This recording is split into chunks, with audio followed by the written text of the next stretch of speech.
Hello everyone.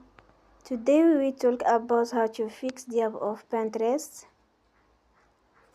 We will go to settings. Then we click on apps. After that you will search the app Pinterest. And you will click. Then you will on for stop. After that you will go to storage. Then we click on clear cache.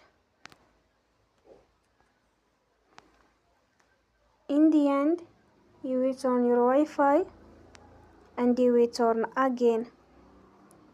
Don't forget to support us by like and subscribe.